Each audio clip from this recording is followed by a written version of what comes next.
Security will escort you out. Hand over your badge. Now.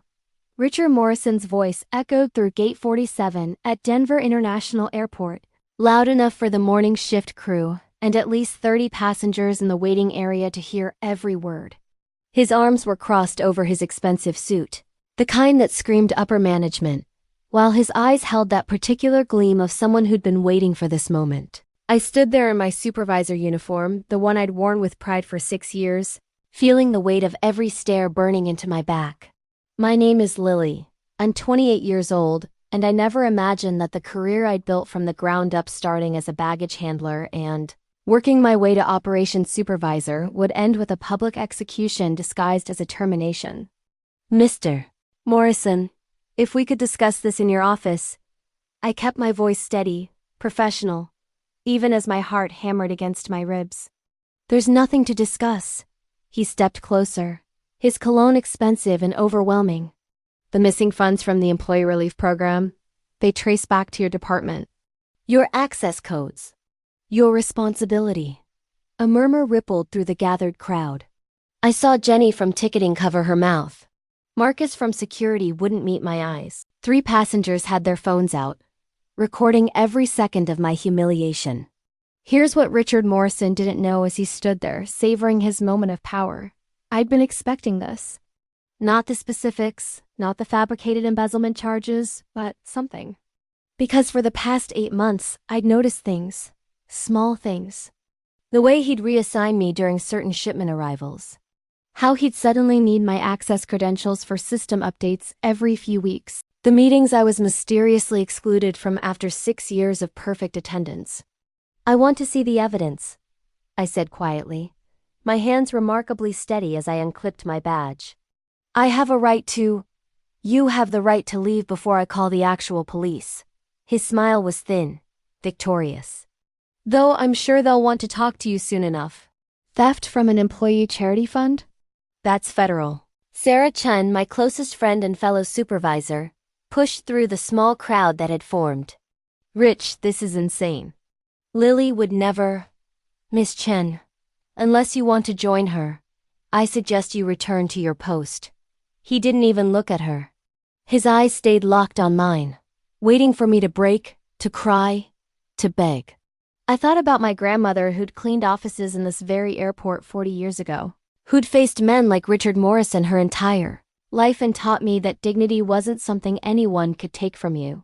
You had to give it away. I thought about my little sister, Maya, finishing her last semester at CU Boulder because I'd helped pay her tuition. I thought about the envelope hidden in my apartment, the one containing 8 months of carefully documented irregularities I'd noticed in shipment manifests and financial reports. I understand. I placed my badge in his outstretched hand, my fingers not trembling even slightly. I'll need that in writing. The termination, the accusations, all of it. Something flickered across his face. Surprise, maybe, that I wasn't falling apart. HR will email you. Physical copy. Certified mail. I pulled out my phone, opened the voice recorder app I'd started keeping active during any interaction with him 3 months ago. I'm sure you understand. For my legal protection. His jaw tightened. The power dynamic he'd so carefully orchestrated was shifting. Just slightly, and he felt it. Fine. Now get out. I turned to face the crowd, these people I'd worked alongside for years, and forced myself to meet their eyes. Some looked away in shame. Others, like Sarah, had tears streaming down their faces. A few passengers looked uncomfortable, probably wondering if they should intervene, probably deciding it wasn't their business. Have a safe flight, everyone, I said, my voice carrying across the gate area with the same professional warmth I'd used thousands of times before. Then I walked toward the exit, my head high, my spine straight, security flanking me like I was some kind of criminal. What Richard Morrison couldn't see from his position of temporary triumph was the slight smile that touched my lips as I passed through those sliding doors. What he didn't know about the scared little girl from the projects who'd fought her way to a supervisor position was that she'd spent the last 3 years taking online business courses. That she'd been saving every penny, making connections, learning everything about airport operations from the ground up. What he absolutely couldn't imagine, as he stood there in his $1,000 suit, drunk on his power to destroy someone's life with a lie, was that in exactly 1,247 days, I would walk back through those same doors. But not as an employee.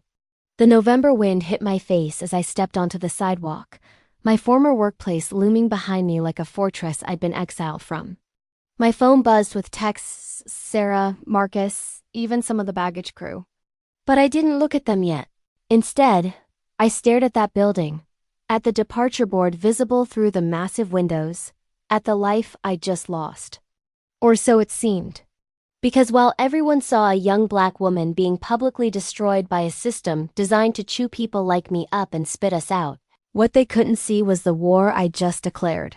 If this story of injustice and calculated revenge is resonating with you, make sure to subscribe because what happened next would redefine everything Richard Morrison thought he knew about power, control, and the dangerous mistake of underestimating someone who has absolutely nothing left to lose. In my pocket, my fingers closed around my phone. 3 years. That's all the time I'd need.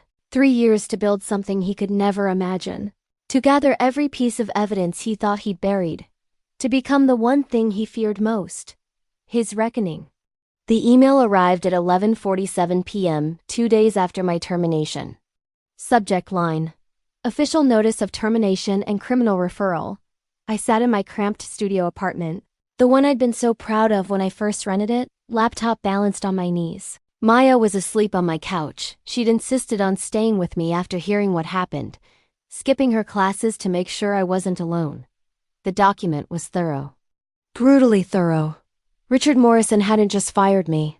He'd crafted a narrative so airtight, so professionally venomous, that any future employer in aviation would run screaming. According to the official record, I had systematically embezzled $47,000 from the Employee Hardship Fund over 18 months. The evidence! Transaction logs showing my supervisor credentials, authorizing transfers, timestamps, digital signatures. Everything someone would need to believe I was guilty. Everything except the truth. My phone lit up with another text from an unknown number. Heard what you did. People like you give us all a bad name. It was the 7th message like that since yesterday. Somehow, word had spread through the entire Denver aviation community. Lily, the thief. Lily, who stole from her own colleagues. Lily, who couldn't be trusted. I deleted it without responding and opened my personal files instead, the ones I'd been compiling in a password-protected cloud drive since March. Morrison thought he was clever, but he'd made one critical mistake. He assumed I was just another employee who'd accept her fate and disappear quietly. My grandmother used to tell me a story about the first time someone called her the N-word at this very airport. She was 19, mopping floors in Terminal B. A businessman in a suit had dropped his coffee, looked straight at her, and said, "Aren't you people supposed to be good at cleaning?" She'd smiled, cleaned up his mess, and then worked double shifts for the next 5 years until she was promoted to facilities supervisor. "Baby," she'd told me, holding my hand when I was 7. "They're going to try to break you. That's what they do. But you don't have to break. You just have to be smarter than they think you are." I'd been smart. Maybe not smart enough to avoid this trap, but smart enough to see it coming. The next morning, I put on my interview clothes, a navy blazer I'd bought for $15 at Goodwill, and tailored myself and started making calls. Airport operations coordinator positions, airlines, ground services companies, private aviation. Every contact I'd built over 6 years of networking. The responses were identical. "We'll keep your resume on file." Translation: "We know what you did." By day 4, my bank account showed $1,247.63. Rent was due in 3 weeks. Maya's tuition payment was due in 5. The protein bars in my pantry had become meals. That's when Richard Morrison's text message arrived. "Heard you're job hunting. Good luck with that. Maybe try retail?" Though they do background checks now. I stared at those words for a full minute, feeling something cold and precise crystallize in my chest. He wasn't content with destroying my career. He wanted to watch me suffer. He wanted me to know that he could reach me anytime, anywhere, To remind me of my place, I saved the message, added it to the folder. What Morrison didn't know was that his arrogance was a gift. Every text, every email, every public comment he made about addressing theft in the workplace on the airport's internal newsletter. It was all evidence. Not of my guilt, but of his obsession with burying me. Sarah managed to meet me for coffee on day 6, looking over her shoulder like we were committing treason. "He's been unbearable," she whispered, stirring sugar into her latte with shaking hands. "Talking about you in every staff meeting. This is what happens to people who betray trust. He's even added new security protocols because of you. Random credential audits, camera coverage in areas that never had them before." "Interesting." I kept my voice neutral. "What areas?" "Loading docks, cargo receiving, the private hangar section." She paused. "Lily, why those areas specifically?" I didn't answer directly. Instead, I asked, "Does he still do those late-night inventory checks? The ones he started doing last year?" Sarah's eyes widened slightly. "Every Thursday, he takes Carlos from night security with him. They're gone for like 2 hours, but the logs show they're checking manifests in the cargo office. And passengers? Still seeing those unmarked private jets. How did you—" She stopped herself. "You knew. Before all this, you knew something was wrong. I'd known since last January, when I'd noticed a discrepancy in a customs declaration. Nothing dramatic, just a weight differential in cargo manifests for a private charter. Then another in March. Another in May. Always on Thursdays. Always processed during Morrison's shift. Always with my supervisor credentials authorizing the clearances. He'd been setting me up for months, using my access to cover his tracks while building a paper trail that led straight to me. Sarah, I need you to trust me." I leaned forward. "Can you get me the security footage archives?" "Just the metadata timestamps, camera assignments. That's insane. If he finds out, he won't. I'm already the villain." "You're just the loyal employee who stayed behind." She left 20 minutes later, terrified and determined, a USB drive hidden in her purse that I'd given her. Empty for now, but it wouldn't stay that way.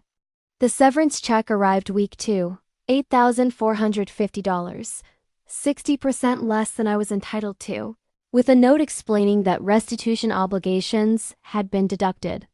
There was also a non-disclosure agreement. Sign it, accept the reduced amount, agree never to speak about my termination, and they wouldn't pursue criminal charges.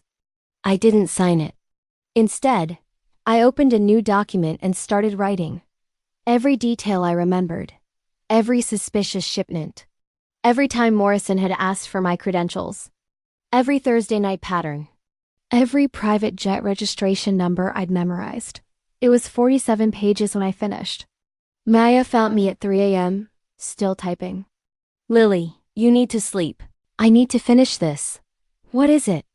I looked at my baby sister, the one who'd gotten a full scholarship to study aerospace engineering, because I'd spent 6 years encouraging her, helping her, showing her that people like us belonged in these spaces. "Insurance," I finally said. "Just in case." Morrison's LinkedIn post went up on day 19. Difficult but necessary personnel decisions remind us that integrity is non-negotiable in aviation. Proud of our team for maintaining the highest standards. 12 people from the airport liked it. 7 commented with supportive messages. I took a screenshot, added it to the folder.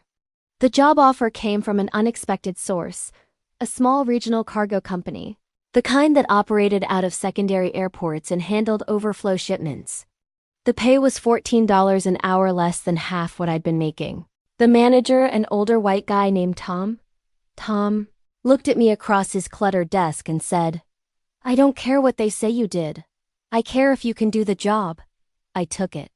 Not because I needed it, well, I did need it, but because small cargo operations see things. They handle shipments that bigger companies refuse. They operate in spaces where documentation gets flexible. On my first night, loading boxes in a warehouse that smelled like diesel and old cardboard, I smiled for the first time in 3 weeks. Morrison thought he'd buried me. What he'd actually done was give me access to the one network of people who understood exactly how cargo disappeared and reappeared in the aviation world. Who knew which manifests were real and which were creative fiction? Who could spot a ghost shipment from a mile away? My phone buzzed with another message from him. Saw you're working at Davidson Cargo. Really hit rock bottom, huh? I didn't respond. Instead, I thought about a lesson my grandmother had taught me about playing chess against people who think they're smarter than you. Let them think they're winning. Let them get comfortable. Let them make mistakes because they stop being careful. As I loaded the 47th box that night, my muscles aching and my supervisor uniform replaced by cargo company coveralls, only one thought kept me warm. Richard Morrison had no idea that he'd just handed me the keys to his kingdom. And in the shadows of the aviation industry's underbelly, I was learning exactly where all the bodies were buried. 3 months into my cargo job, I discovered something Morrison didn't want anyone to know. Private aviation has 2 sets of books. Tom Davidson, my new boss, found me one night comparing manifests against actual shipment weights.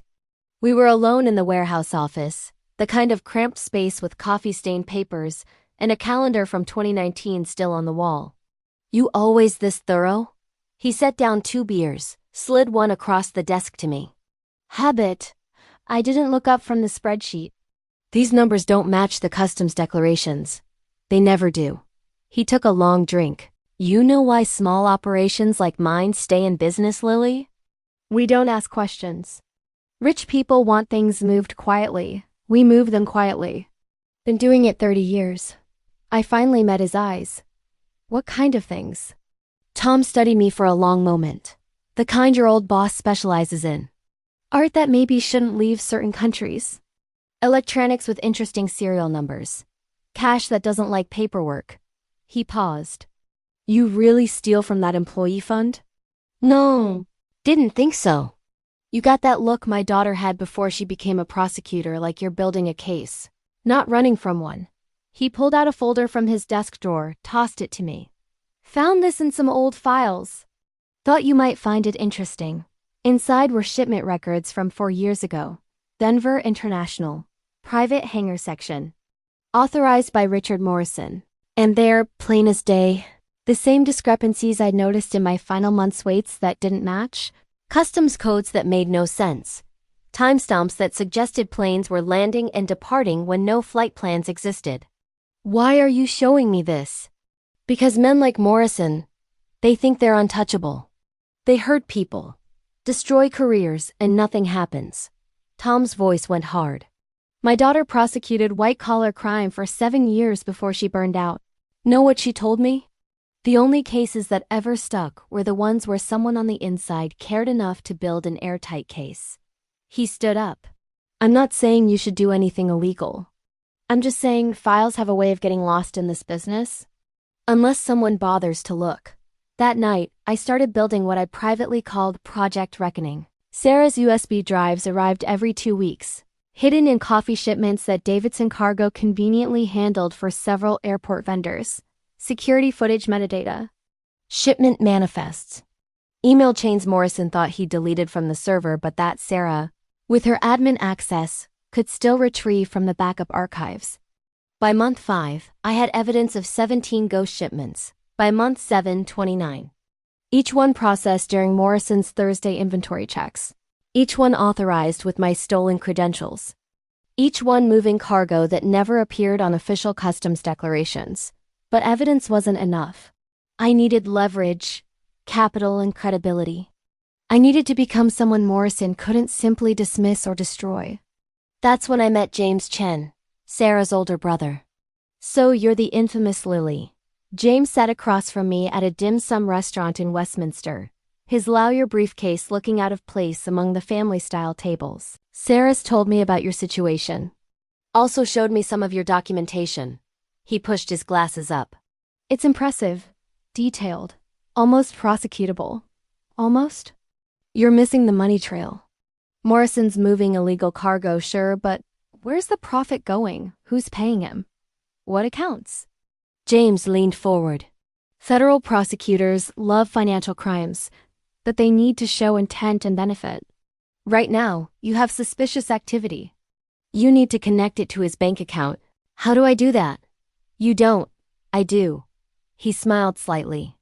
Corporate fraud is my specialty. I've spent 10 years forensic accounting for white-collar cases.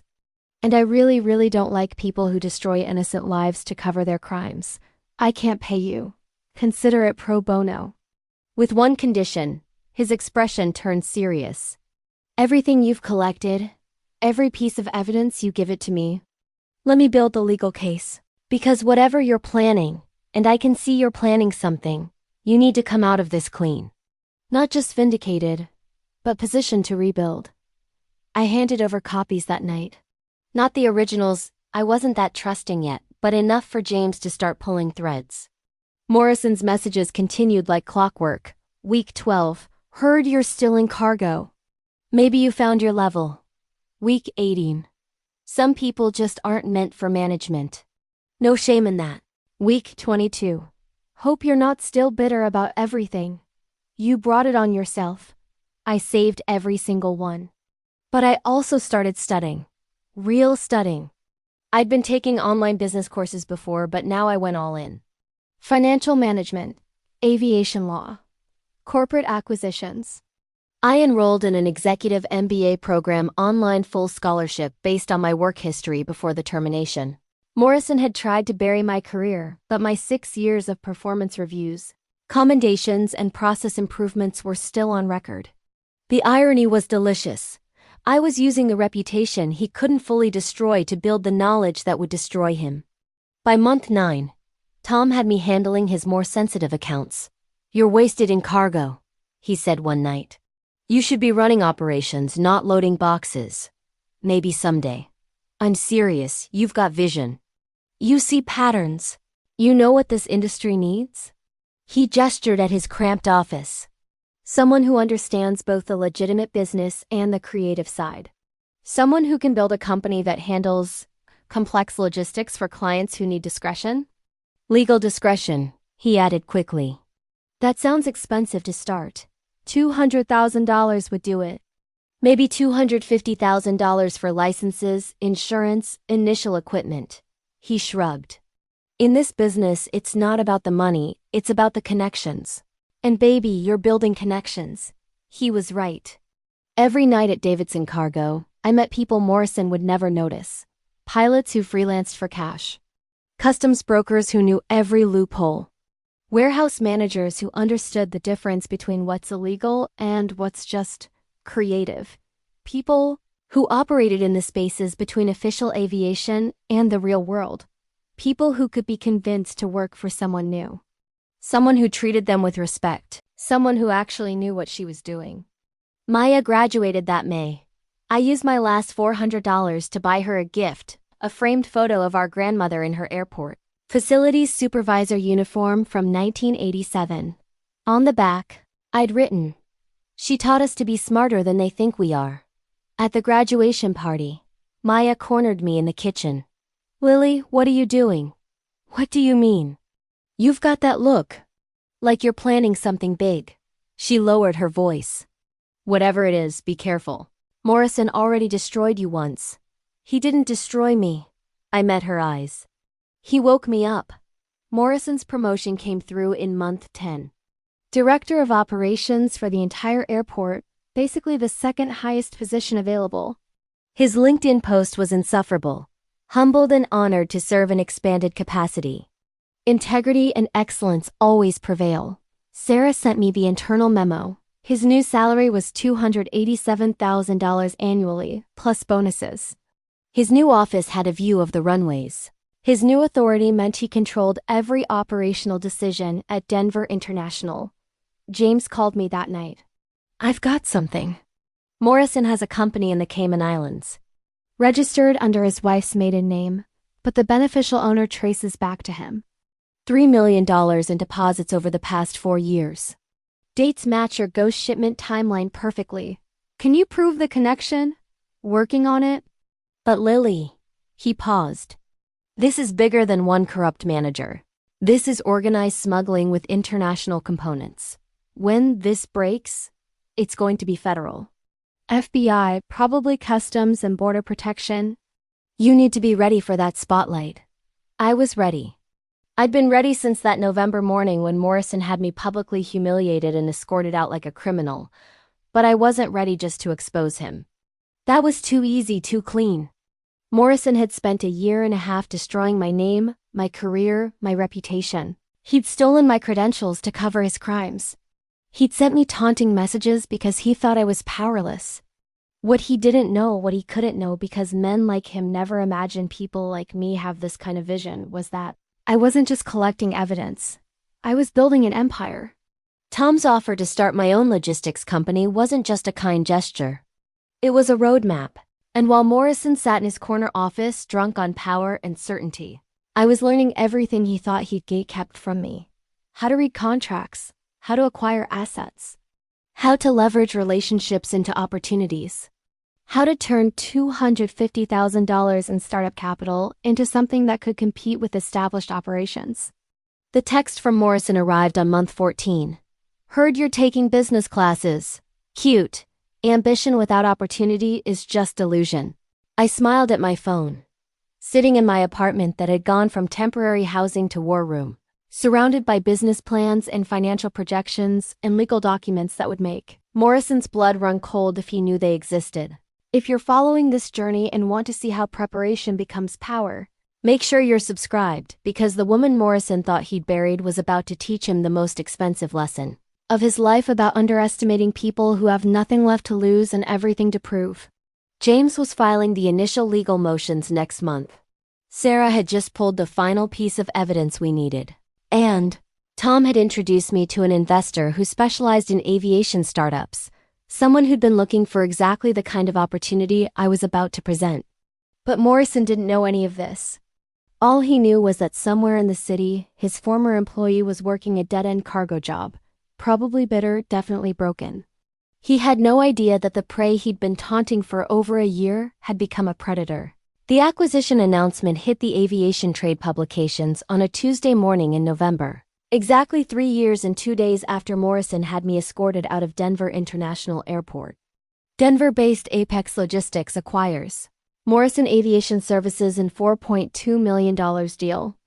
I was sitting in my new office, not large, not fancy, but mine, when Sarah forwarded me the screenshot of Morrison's face in the staff meeting where they'd announced it.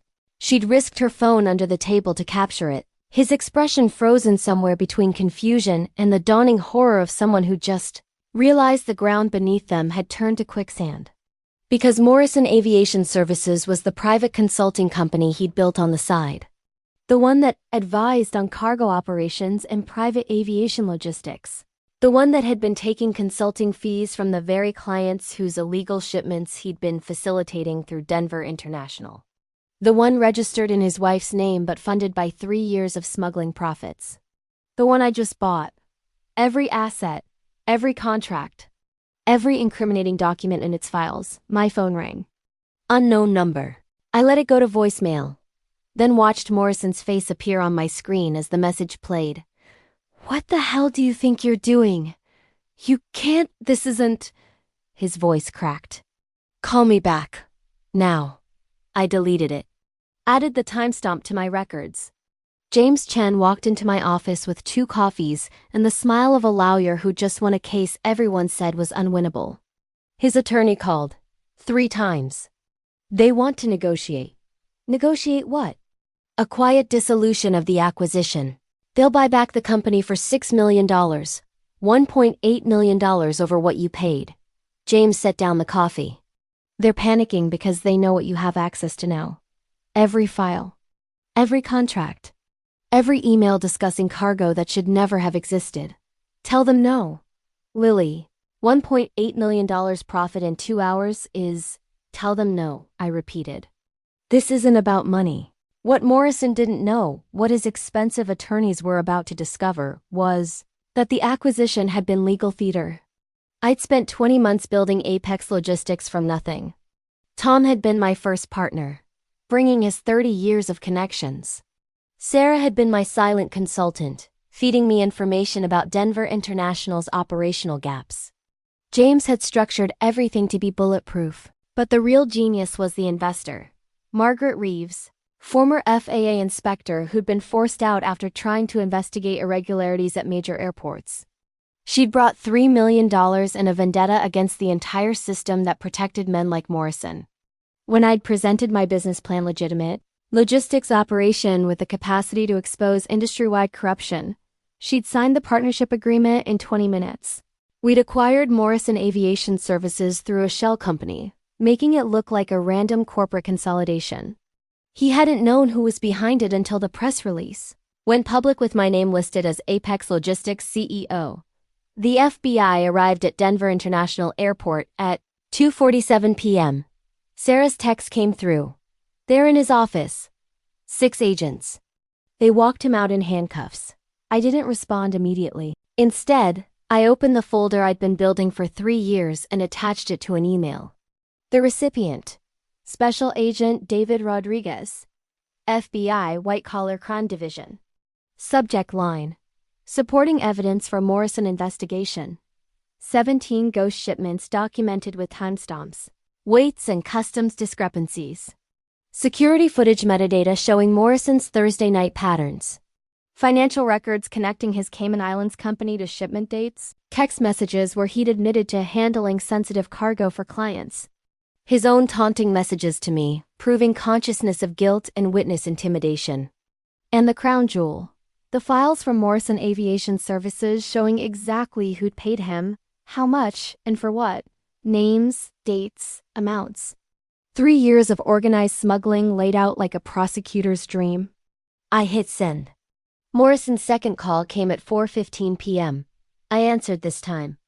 You destroyed me. His voice was ragged, broken. Do you understand what you've done? My career, my reputation, my family. Yes. I kept my voice steady. I understand exactly what I've done. The same thing you did to me. Except mine is backed by actual evidence instead of fabricated charges. I can explain there were circumstances, the pressure of the job. You stole my credentials to cover your crimes. You had me publicly humiliated and fired. You sent me messages for over a year reminding me that I was powerless. I paused. You made one mistake, Richard. You assumed I'd stay powerless. Silence. Then, what do you want? Nothing from you. The FBI has everything they need. The IRS is probably looking into your taxes. Customs and Border Protection will handle the smuggling charges. And Apex Logistics will be taking over several of Denver International's private aviation contracts, the legitimate ones. I stood up, walked to my window. You taught me an important lesson about this industry. It's not about who's right. It's about who's smart enough to play the long game. You manipulative, careful. My voice went cold. This call is recorded. Witness intimidation carries additional penalties.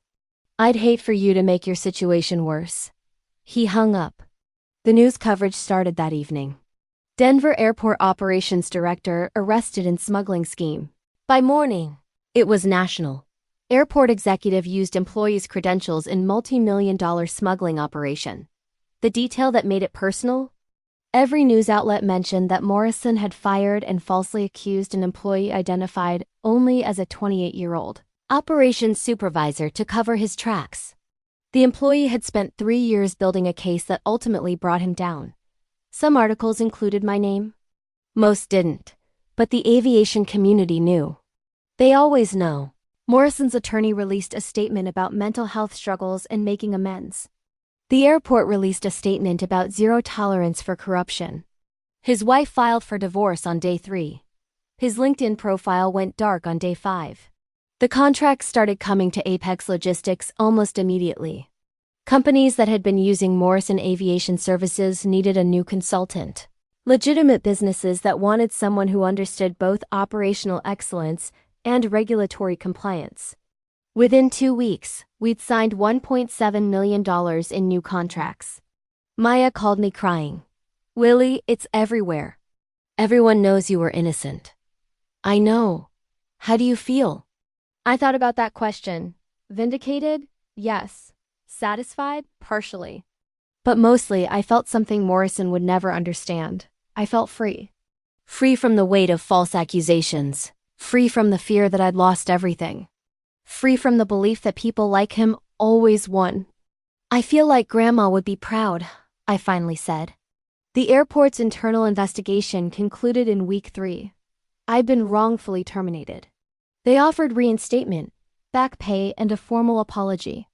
The settlement their lawyers proposed was $340,000 for damages, lost wages, and emotional distress. I declined the reinstatement but accepted the settlement. Then I used it to expand Apex Logistics. Morrison's criminal trial was scheduled for 8 months out. James estimated he'd be looking at 7 to 10 years federal prison time, plus restitution and fines that would bankrupt whatever assets he had left. His big corner office at Denver International? They offered it to me during a meeting about new consulting contracts.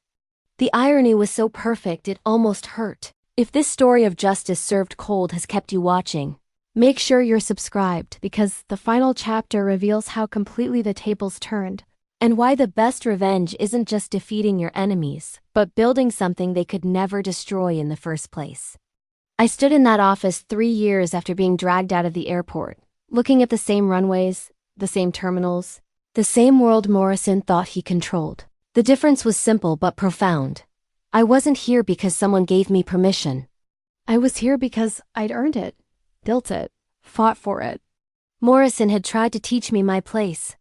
Instead, he taught me that my place was wherever I decided to build it. And that true power doesn't come from tearing others down, it comes from rising so high that their attempts to bury you look pathetic in hindsight. His text from year one kept echoing in my mind. Ambition without opportunity is just delusion. Turns out, ambition with preparation is revolution. And Richard Morrison had just learned that lesson in the most expensive way possible. 18 months after Morrison's arrest, Apex Logistics operated out of a 12,000 square foot facility near Denver International with 43 employees and contracts spanning 7 states. I hired Jenny from ticketing first, the woman who'd covered her mouth in shock that November morning. Then Marcus from security. Then 12 other people who'd been at Gate 47 that day, watching me get escorted out like a criminal. People who'd looked away in shame. People who'd believed the narrative because it was easier than questioning authority. Why? Marcus asked during his interview. I didn't defend you. I let them walk you out. Because you're good at your job, I said simply. And because I don't build a company by holding grudges against people who were scared. I build it by hiring competent people who deserve a second chance to do the right thing. He'd cried in my office that day. So had Jenny. So had most of them, actually. Tom Davidson retired and sold me his operation for $1. You already built this company, he'd said, signing over the paperwork. I just gave you the space to do it. He moved to Montana with his daughter, the prosecutor who'd burned out fighting white-collar crime. Last I heard, he was teaching her to fish and telling everyone about the young woman who turned cargo handling into an empire. Sarah became my director of operations, the job Morrison once held. The poetry wasn't lost on anyone. She ran her department with the same meticulous attention to detail that had helped me build the case against him. Except now she used it to build something instead of expose corruption. Maya joined Apex after graduation, heading up our new aerospace engineering division. We'd expanded beyond logistics into consulting for airport efficiency and safety systems. Her thesis on optimizing cargo flow patterns became the foundation for contracts with 3 major airports. You know what's wild? She said one day, standing in our conference room with blueprints spread across the table. Morrison tried to bury you, and instead he buried himself while you built all of this. Morrison's trial lasted 3 weeks. I attended one day, the day I testified. The courtroom was packed with journalists, former colleagues, and people whose lives he damaged in different ways. Turned out I wasn't his only victim. I was just the one who'd fought back. His lawyers tried to paint me as vindictive, as someone who'd orchestrated an elaborate revenge scheme. They weren't entirely wrong, but the prosecution shut it down quickly. Miss Lily documented crimes. She didn't fabricate them. If Mr. Morrison feels victimized by the consequences of his own actions, that's not Miss Lily's problem, that's his. The judge sentenced him to 9 years federal prison, $4, $7 million in restitution, and permanent ban from working in aviation or any federally regulated industry. His wife had already divorced him. His house was in foreclosure. His retirement accounts had been seized for restitution. I didn't smile when the sentence came down. I didn't feel triumphant or vengeful. I just felt complete, like a chapter had closed that needed closing. Morrison tried to make eye contact as they let him out. I looked straight ahead. The airport's new director, a woman named Patricia Okonkwo, who'd come from the FAA with a reputation for intolerance of corruption, called me for lunch 2 months after Morrison's sentencing. "I've been reviewing what happened to you," she said over salads in the terminal's executive dining room. "The systemic failures that allowed Morrison to operate unchecked for years. The racial dynamics that made you an easy scapegoat." She set down her fork. "I want to hire you as a special consultant. Help us rebuild operational integrity. I already have a company." "I know. That's why I want you." Patricia leaned forward. "You understand this industry from the ground up. Literally, baggage. Handler to supervisor to wrongfully terminated to CEO. You've seen every angle. And more importantly," she paused, "you didn't let them break you." That's the kind of resilience we need teaching our people. I took the contract, not because I needed it financially, but because the idea of training the next generation of airport operations staff, teaching them to recognize corruption, to document properly, to never let someone else take the fall for crimes they didn't commit, that felt like purpose beyond profit. The first training session, I stood in front of 30 new supervisors and told them my story. All of it. The humiliation, the accusations, the messages, the 3 years of building evidence while working cargo for $14 an hour. By the end, several were crying. "Why are you telling us this?" one young man asked. "Because someone in this room will face something similar someday. Maybe not this extreme, but similar. Someone will try to use you, blame you, destroy you to cover their own crimes." I met his eyes. "And when that happens, I want you to remember that documentation beats confrontation. Patience beats rage. And building something better beats tearing someone down every single time."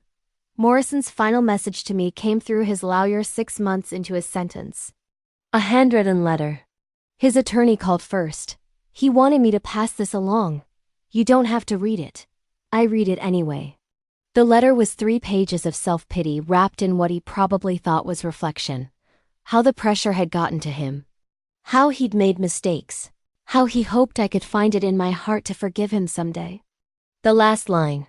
"I hope you're happy with what you've built from my destruction," I wrote back. One sentence.